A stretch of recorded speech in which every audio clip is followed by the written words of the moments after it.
السلام علیکم ناظرین، آپ دیکھ رہے ہیں ڈیلی پاکستان. میں ہوں آپ کا میزبان کاشف شکیل. ناظرین، میرے ساتھ موجود ہیں ایڈوکیٹ رضا نور، جو کہ بہت ہی کم وقت کے بعد ایک بیرسٹر کا عہدہ حاصل کر لیں گی. آج ہم ان سے ڈسکس کریں گے علامہ محمد اقبال نے اپنی زندگی میں پاکستان کو بنانے کے لیے بہت بڑا کردار ادا کیا ہے، اور ان کا سورس آف انکم کیا تھا.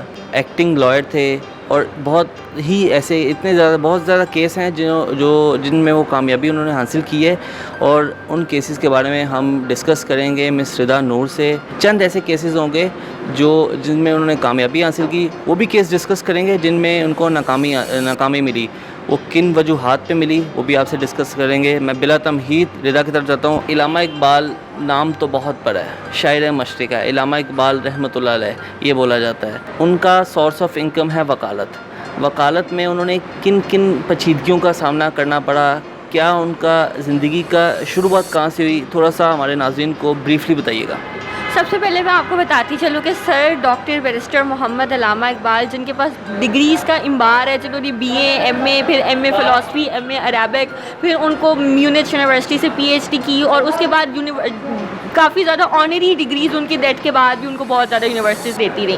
لیکن ان کا جو مین پروفیشن تھا وہ وکالت تھا، لاء تھا، اور وہ law pursue at the end کچھ دنوں کے بعد اپنی زندگی کے آخری سال میں انہوں نے اپنی شاعری سے پیسے کمانا شروع کر دیے تھے. لیکن ان کی زندگی کا موٹو یہ تھا کہ وہ شاعری سے کبھی پیسہ نہیں کمائیں گے، کیونکہ یہ وہ چیز ہے جو ان کے پاس خدا کی طرف سے نازل ہوتی ہے. تو ان کا مین ذریعہ معاش، ان کا گھر چلانے کے لیے، ان کے 3 گھر تھے، 3 بیویاں تھیں جن کا گھر چلانے کے لیے وہ ان کا سارا پیسہ وکالت سے آتا تھا. تو جہاں تک ان کی لائف کا یہ جرنی سٹارٹ ہوتا ہے وکالت کا، وہ اس طرح سٹارٹ ہوتا ہے کہ جب وہ سیالکوٹ میں سے واپس لاہور آتے ہیں اپنی ایجوکیشن حاصل کرنے کے لیے. اس کے بعد وہ بی اے کر لیتے ہیں، ایم اے کر لیتے ہیں. وہ لاہور لاء اسکول میں وکالت کی لاء کی کلاسز اٹینڈ کرنا شروع کر دیتے ہیں. 1888 کی بات ہے. وہ ریگولر کلاسز اٹینڈ کرتے ہیں.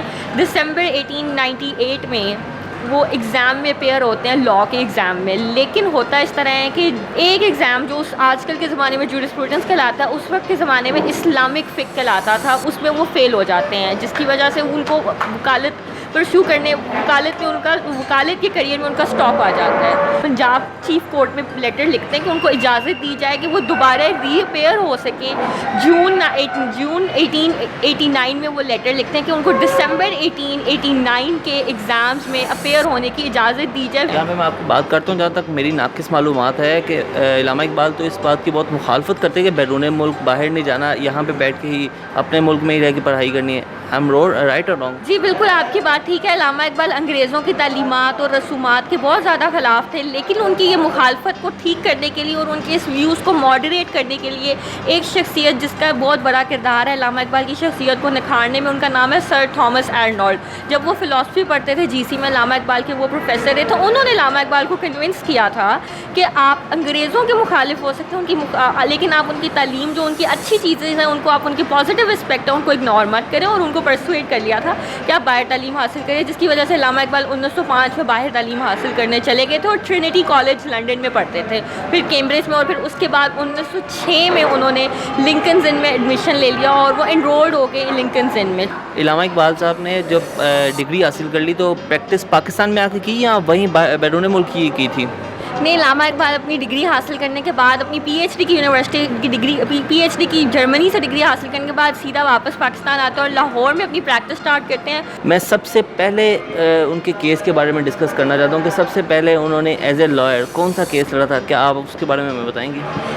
ابھی تک اس چیز کا ریکارڈ تو اویلیبل نہیں انہوں نے سب سے پہلا کون سا کیس لڑا تھا، اور نہ ہی یہ معلوم ہے کہ انہوں نے کتنے کیسز لڑے تھے. لیکن جس چیز کی تعداد معلوم ہے وہ ہے کہ علامہ اقبال اتنے اچھے لائر تھے کہ ان کے حق میں ان کے نام پر 106 رپورٹڈ کیسز ایگزسٹ کرتے ہیں. آج کسی بھی قانونی کتاب کو لے لیا گیا. رپورٹڈ کیس کا مطلب یہ ہوتا ہے کہ ایک وکیل ایک ایسا کیس لڑتا ہے، ایسا اچھا آرگیومنٹ پریزنٹ کرتا ہے کورٹ میں کہ عدالت میں بیٹھا ہوا جج اتنا امپریس ہوتا ہے کہ وہ اس کو کہتا ہے کہ اس کو نوٹ کر لیا جائے، اس کو پبلش کر دیا جائے اور کہہ دیا جائے کہ آج کے بعد دوبارہ اگر ایسا کوئی اس سے ملتا جلتا کیس آئے گا تو اس میں یہی فیصلہ کیا جائے گا. جتنے علامہ اقبال کے تھے اتنے کسی وکیل کے ہیں؟ جی اتنے ہیں. یا آپ کو میں بتاتی چلوں، قائد اعظم کے 160 رپورٹڈ کیسز ہیں.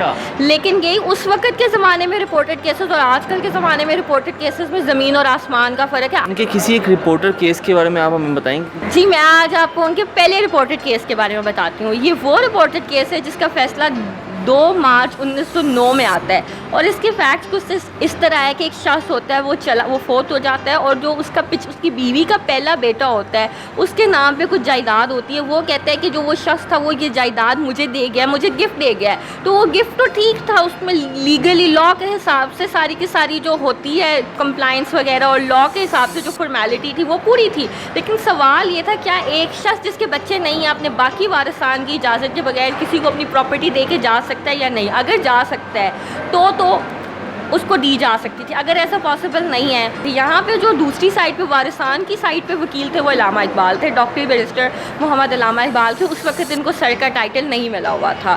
تو ایک آرڈنری بیرسٹر تھے علامہ محمد اقبال جو کہ اپیئر ہو رہے ہیں اس وقت کے پرومیننٹ لائر گوکال چاند کے اگینسٹ، اور اکیلے علامہ اقبال یہ کیس لڑ رہے ہیں. علامہ اقبال وہاں پہ گوکال چاند صاحب آرگیو کرتے ہیں کہ یہاں پہ مسئلہ یہ ہے کہ جو وارثان ہیں اس کے جو متوفی ہے اس کے جو وارثان ہیں وہ اتنی دور کے اس سے ریلیٹڈ ہیں کہ 8 ڈگری میں اگر اس کا شجرہ نسب نکالے تو پچھلے 8 نسلوں میں جا کے اس کے ساتھ اس کا وارث بنتے ہیں. تو اتنی دور کے وارثان ہیں کہ ان کا حق نہیں بنتا کہ یہ اس شخص کو روکیں کہ ان کی اجازت کے بغیر ان کو گفٹ دیا جائے. لیکن یہاں پہ علامہ اقبال کیونکہ وہ اس وقت کے بیرسٹر تھے اور انہوں نے اپنی ایکسٹرا آرڈنری ریسرچ اسکلز سے کورٹ کو پرسویٹ کیا وہ شخص جس کے بچے نہیں ہیں وہ اپنی جائیداد اپنے وارثان کی اجازت کے بغیر نہیں کسی کو گفٹ دے کے جا سکتے. یہ علامہ اقبال نے آن ریکارڈ لایا اور کتاب کا ریفرنس دے کے اس بات کو ججز نے مانا، ایگری کیا. لیکن ساتھ ہی انہوں نے یہ دوسری پارٹی نے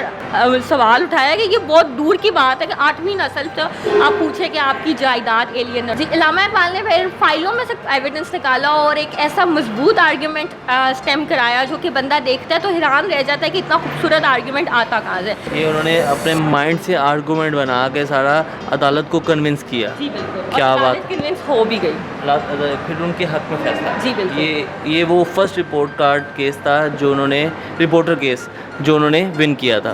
کیا بات ہے. ڈاکٹر علامہ محمد اقبال کے کیسز کے بارے میں جتنا ڈسکس کریں اتنا تھوڑا ہوگا.